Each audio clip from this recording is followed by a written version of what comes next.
Bonjour et merci de suivre le 12h30 sur RTI2, la chaîne la plus proche de vous à la une de l'actualité. Sécurité routière, la consommation de l'alcool vendu aux alentours et intérieurs des gares routières, un véritable danger pour les populations. Et puis, hors de nos frontières, crise au Tchad, le président congolais Félix Tshisekedi, désigné facilitateur par la communauté des États d'Afrique centrale, CEEAC. Encore merci à vous de nous suivre sur RTI2 à l'entame de ce journal. La rédaction de RTI2 attribue tout de suite un carton rouge aux commerçantes de boissons alcoolisées qui siègent aux abords et à l'intérieur des gares routières. Cette vente dans les périphéries des gares routières agit négativement sur ses consommateurs, particulièrement les chauffeurs des transports en commun. Un reportage signé Aboulaziz Guira, Pagasoro Kone de Madongi, Adamo Kone et Issa Djambélé. Aux alentours et dans les gares routières à Abidjan comme à l'intérieur du pays, la commercialisation de boissons alcoolisées et de boissons fortes n'intrigue et ne meurt personne. Les fureurs de ces substances sont les chauffeurs et les apprentis des véhicules de transport en commun. Nombreux sont ces chauffeurs qui prennent la direction de leur véhicule après avoir ingurgité de fortes doses de boissons, souvent frelatées, pour, disent-ils, éviter de somnoler au volant. Certains nient les faits de consommation d'alcool. Les vendeuses, elles, soutiennent qu'ils sont leurs clients. Certaines font leur commerce dans cette gare routière, dans la commune de Yopougon. Moi, je ne bois pas. Il y a quelqu'un qui m'envoie. Certains boivent même. Tant que tu n'as pas vu, tu vas confirmer. Sinon, moi, chez moi, ceux qu'ils voient, ils ne boivent pas. Ceux qui marchent beaucoup, ils ne boivent pas. Très risqué, hein. Normalement, si tu es un consommateur, puisque tu transportes au moins 20 personnes, donc logiquement, tu ne devrais pas boire. Les clients, ce sont les petits apprentis, là. Les chauffeurs, quelques rares fois. C'est les apprentis qui sont leurs clients favoris. D'après eux, il faut boire pour pouvoir travailler. Ils ne prennent pas assez, une canette dans la journée. La plupart de nos clients sont les jeunes. Il y a les passants, il y a les chauffeurs, il y a des apprentis aussi. Sachant qu'il va être au volant, il ne doit pas boire. Il dit c'est pour son inspiration. Moi aussi, je suis venu vendre. C'est de ça que je vis. Les débits de boissons sont présents dans les différentes gares routières. Yopougon et Adjamé ne sont pas épargnés par ce phénomène, véritable cause accidentogène. Ici, on boit avant de conduire, mais on nie tout. Bon, il y a un peu de tout. Les passants comme les clients de choses, un peu de tout, un peu des clients, un peu de tout. Les chauffeurs ne prennent pas, parce qu'ils roulent. C'est le conducteur, ils mettent à ville les gens dans leur main, donc ils ne peuvent pas faire ça. À Abobo, dans cette gare, les commerçants de boissons alcoolisées sont nombreux. Parce qu'on n'a pas de place, c'est ici qu'on se débrouille. On était au rond-point, on nous a chassés, donc on est arrivé ici. C'est comme si c'est les passants qui payent, bon, on ne sait pas qui est apprenti, qui est chauffeur. En tout cas, tout le monde paye. Le gouvernement doit prendre des mesures idoines pour freiner la vente et la propagation de boissons dans les gares routières, aussi bien à l'intérieur qu'à l'extérieur, selon des conducteurs. Ils reconnaissent par ailleurs les dangers que représentent ces boissons sur les routes. Vendre de l'alcool à la gare routière, sincèrement, nous les chauffeurs, ça ne nous arrange pas. Plus que quand ils sont là, les apprentis, ils ne font que boire. Bon, quand c'est comme ça, tout le temps, les débats de la clientèle, ça nous fatigue. C'est pas aussi présentable, quoi. Les filles qui vendent les boissons à côté du goudron, là, je vais les policiers d'Abobo, là, et on va les chasser même. Parce que tant qu'ils sont là, nos petits les vont boire. Conseil qu'ils peuvent donner à les chauffeurs. Donc on fait très attention. Quand ils roulent, il ne faut pas boire. C'est pas bon du tout. Un rapport publié par le ministère des Transports le 13 octobre 2022 indique que 6 conducteurs ont été interceptés en état d'ébriété en septembre dernier. En Côte d'Ivoire, selon la réglementation en vigueur, toute personne qui conduit un véhicule alors qu'elle se trouve, même en l'absence de tout signe d'ivresse manifeste, sous l'emprise de l'alcool matérialisé par la présence dans le sang d'un taux d'alcool supérieur ou égal à 0,8 fera l'objet d'une suspension de son permis de conduire pour une durée de 3 mois. Si ces chauffeurs nient et disent ne pas se reconnaître dans la consommation de boissons fortes, alors qu'elles sont vendues à l'intérieur et aux alentours des gares routières, qui alors les utilise?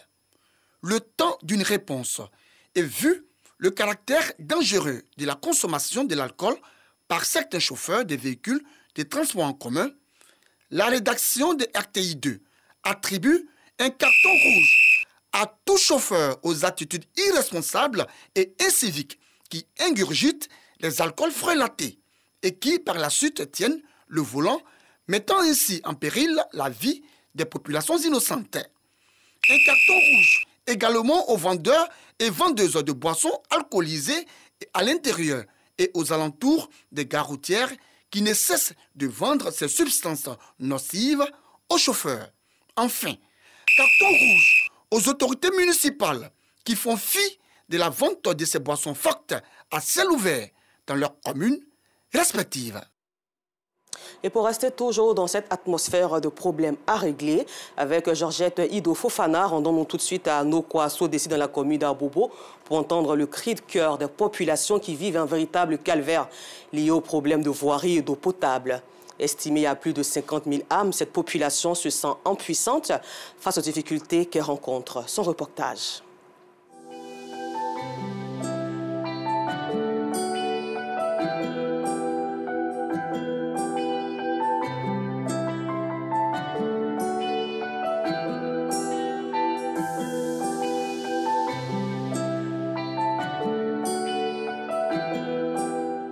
C'est malheureusement le quotidien des automobilistes de cette voirie d'Anokwa-Sodesi dans la commune d'Abobo.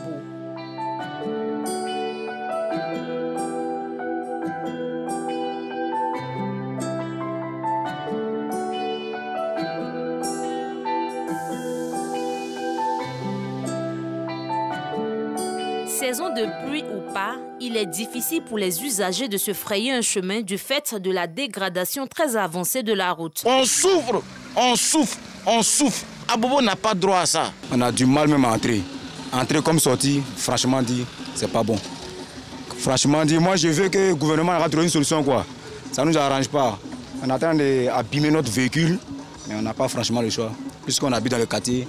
Non, la voie en tout cas c'est très fatigant. La nuit, quand on roule comme ça, toute la journée jusqu'au matin comme ça, quand tu vas te coucher pour te réveiller le matin, tu as problème. Tout ton corps te fait mal. Long de plus de 2 km, le mauvais état de cette voie inquiète les habitants du quartier d'Anokwa-Sodesi, estimé à plus de 50 000 âmes. À cause de ça, pour aller au travail, on a toutes les difficultés pour aller. Les mototaxis qui sont là, souvent ils nous prennent, nous jettent dans l'eau sale. Souvent même là, ils ne vont même pas. Pour avoir les véhicules, c'est difficile. Tu peux pas passer, le taxi ne vient pas. Tu leur dis de venir, ils disent le votre quartier, il n'y a pas de route. Donc vraiment, on a des problèmes. Ma soeur, elle était là un jour, elle a eu crise. Dis on va arriver à l'hôpital, elle est morte sur la route. À cause de la route, il n'y a pas de route. Le mauvais état de cette route d'Anokwa-Sodesi inquiète population et comité de gestion du quartier. Comité qui d'ailleurs se dit impuissant face à cette situation.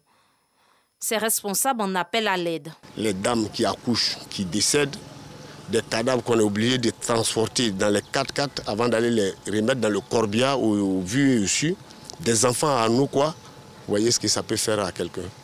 On est pris dans cette honte et ces difficultés de façon quotidienne. Nous sommes enclavés. Tant qu'on ne donne pas de la voix, évidemment, on ne nous regardera pas parce que de passage, personne ne nous voit. Les populations de ce quartier se sentent enclavées, car à côté de ce problème de voirie, elles sont aussi confrontées à des écueils d'eau et d'électricité. On est confronté à cette situation depuis près de 10 ans. Au dernier moment, on a bénéficié d'un projet APTF. Malheureusement, ils sont venus nous placer des tuyaux à hauteur de 14 km dans le sol. Jusqu'à présent, il n'y a rien du tout, il n'y a pas d'eau. Pour ceux qui ont des compteurs, ils sont obligés de veiller pour avoir un seau d'eau vers 3 h du matin. Ceux qui n'en ont pas, alors on est obligé de se faire servir par un camion pour une population à estimer à 50 000 âmes. Vous imaginez ce que ça peut faire? Notre souhait en ce moment, puisque les tuyaux d'eau sont là dans un premier temps, il faut qu'il y ait la pression d'eau tout simplement. Cette pression d'eau qui n'arrive pas. C'est grâce à ce forage que les populations arrivent à avoir de l'eau potable. On pouvait faire 3 jours, 4 jours, l'eau est coupée, on ne sait pas comment trouver l'eau. On est obligé de prendre les motos tricycles pour aller à la Sodesi, à la base de la Sodesi pour avoir l'eau. Donc voilà comment j'ai pensé à faire un fourrage pour pouvoir venir en aide aux gens. Le souhait de ces habitants du quartier Anokwaso décide à Bobo que leur cri de cœur soit entendu par les autorités compétentes afin de leur permettre de vivre dans la quiétude. En religion, pour permettre à la femme musulmane de s'affirmer, d'être autonome et indépendante, la Ligue islamique des prédicateurs en Côte d'Ivoire, l'IPSI, a organisé une cérémonie dénommée la Journée de la femme. Une occasion pour les guides religieux de donner quelques informations sur les droits et devoirs de la femme musulmane dans la société. C'est reparti avec Georgette Ido Fofana. Permettre à la femme musulmane de connaître ses droits et devoirs, mais surtout retrouver toute sa place dans la société, c'est la mission que s'est assignée la Ligue islamique des prédicateurs en Côte d'Ivoire, l'IPSI. La journée de la femme musulmane est alors initiée. On met la femme en second plan et on dit que la femme ne peut pas sortir pour travailler. Dieu nous a créés de la même façon. On a les mêmes organes. La femme a une tête, l'homme a une tête. La femme réfléchit, l'homme réfléchit. Donc ce que l'islam dit de la femme, c'est à nous d'informer ceux qui ne le savent pas. C'est une très belle cérémonie parce que ça prend en compte l'émancipation de la femme dans le chemin islamique. Et pour coller à l'ère du temps, on a eu à parler de dépistage contre le cancer et l'autonomisation de la femme. Lors de cette journée, certaines ont reçu des tableaux d'honneur et des médailles pour leur détermination et leur abnégation à rehausser l'image de la femme musulmane. La marraine de cette cérémonie, heureuse, n'a pas manqué d'encourager la femme musulmane à s'affirmer et à prendre sa place dans cette société en perpétuelle mutation. Nos mamans doivent donner la bonne éducation, l'éducation d'avant. Nous, c'est ce que nous avons reçu. Je suis l'exemple devant vous. Éduquer une jeune fille, c'est éduquer toute une nation. La LIPSI entend œuvrer pour le bien-être des femmes musulmanes tout en leur permettant d'être autonomes et indépendantes à travers des activités génératrices de revenus. À la page culture, le concours de beauté panafricain Miss Nzassa qui se tient chaque année a démarré. Mais avant la grande finale, les candidates sont soumises à plusieurs épreuves que nous découvrons ici avec Pagasoro Kone Diemadongui.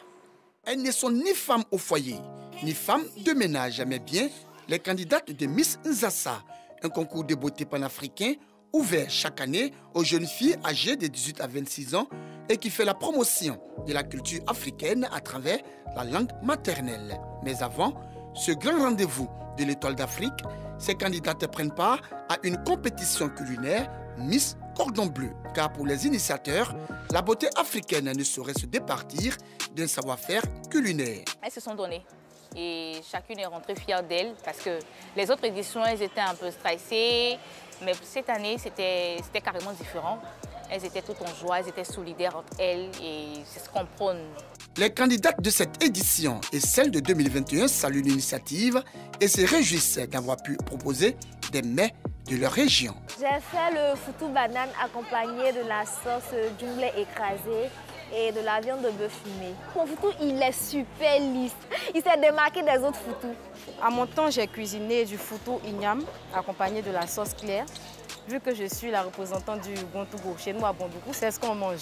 Il fallait que je sois très créative et c'est ce que j'ai fait. Et les membres du jury ont apprécié. Cette 8e édition est parrainée par Célestin Kouala, directeur du logement au ministère de la Construction, du Logement et de l'Urbanisme, représenté par l'un de ses plus proches collaborateurs. Vous savez très bien aussi que la cuisine africaine est l'une des meilleures, peut-être même la meilleure. Le parrain, non seulement il a soutien pour cette année, mais que cette initiative continue et il continuera de l'accompagner.